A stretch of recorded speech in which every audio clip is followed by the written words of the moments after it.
All right, on the What Happened to Music podcast, we're talking about taking music lessons via Skype. So, this is not something I've done personally so far. John is currently taking lessons over Skype, and he has in the past. So, John, what are your immediate thoughts when I say taking lessons through Skype? Skype certainly still has its limitations. The audio isn't perfect, but there's ways around that. I'll record a video if we're talking about tone production. And if you think about sort of in this digital age, it's important to be able to get a good sound on recording. Yeah. Because if you're going to be posting a YouTube video, like it's almost as important as your teacher critiquing that YouTube video, because that's what a lot of people are seeing. You can use, try to get a decent microphone setup, something that's not connected in like one of those USB. Well, I mean, this is a little bit more of an elaborate setup, but one of those USB blue mics are probably good, because then at least you're running into a situation of all of a sudden if your computer fan starts going, it doesn't start working through. And then, of course, I mean, then you have cell phones and you can position things a little bit better. So, a question, because the audio is obviously the most important part of it. Have you had issues with, the timing, like getting the feedback on the audio or them getting a clear enough representation of what you're actually playing?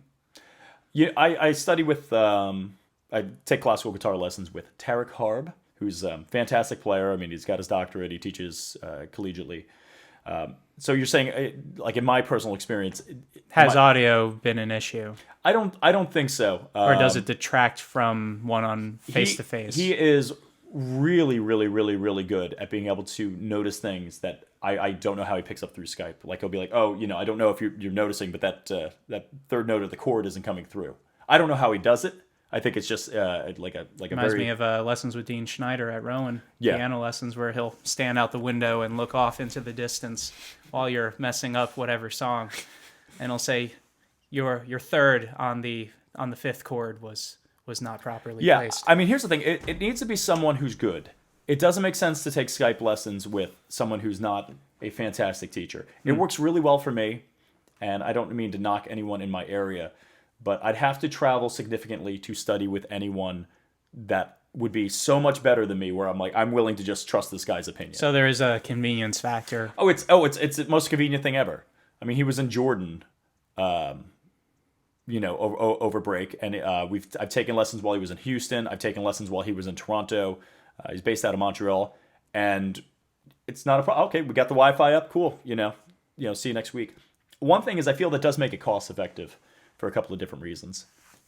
First, it's easier on the teacher, right? It's less than anytime, anywhere with a Wi-Fi connection. Basically, yeah. Makes it easier on the teacher. It has a global market, so all of a sudden, if you're going to be charging, $50, an hour for Skype lessons, and someone's going to be charging $80 an hour for Skype lessons, well, that person charging $80 better be a lot better, because obviously, you just got to click on a different web page. Yeah, I've found it has worked really, really well for me. I don't think it would work well for beginners. I don't think it would work well for young students. But at that point, you would have plenty of musicians in your area who could get people started. And that's I think lessons make sense in person for that. Or I mean, of course, would an in-person lesson be a lot better? Yeah, I mean, we talk about nails, and it's me like looking into the camera. Well, then you also lose. As a teacher, you don't touch your kids. But if I'm teaching somebody how to play the recorder and they are quite clearly have their finger sideways and are not covering the hole, I'll be like, I'm going to touch your finger for a second. Yeah. I don't have to explain anything. You get it. Yeah. I mean, obviously I've done a classical guitar recital before recitals, and, I'm not the best player, but I'm really getting a lot out of this. It's, something where even as simple as watching people's YouTube channels, seeing if they respond back with. That's basically why I said I'm going to study with this guy, because people would say, "Oh, the second phrase I'm having a hard time with," and he would say, "Oh, that's because you're not rolling your index finger properly," or something. So finding somebody who's attentive to what they're putting out. And don't get me wrong, I mean, this is just my experience. Doesn't mean that everyone's going to be a good teacher no matter who they are. But that's, it's worked really well. And the one thing is, you're never going to be able in terms of jazz lessons, I'm not going to be able to comp the chords as you play. It's just the technology's not going to get there. I know there was even a product that was saying, oh, it's going to have 0 latency and, the bands can play together. It just doesn't, I mean, you physically need to send that signal, Right. quite a distance. But yeah, it's worked. I mean, do you have any questions that you think the audience might be interested in?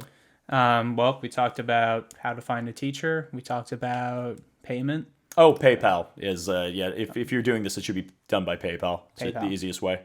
Guarantee that the money gets where it's going. Yeah, so that's, don't, don't do that. And you find someone that you really want to study with. Right. Don't settle for, even if some guy has like a YouTube channel and he doesn't do, you want to do jazz guitar. Like, don't get some guy who kind of does jazz guitar. Get someone who's like really good in the field. And you have the internet. You literally have the entire world that you can look at. Yeah, stalk YouTube, see who does it, who doesn't do it. Everyone basically has the setup where even if they didn't, they could at least try. And give it a shot. All right, so if you have any further questions for John, or if you have some experiences with Skype lessons, either on the teaching end or the being taught end, please leave a comment below. Let us know what your story is. We would love to hear it. If you have any negative experience, I mean, I haven't really heard of anyone having negative experiences. Yeah. I'd like to hear that too.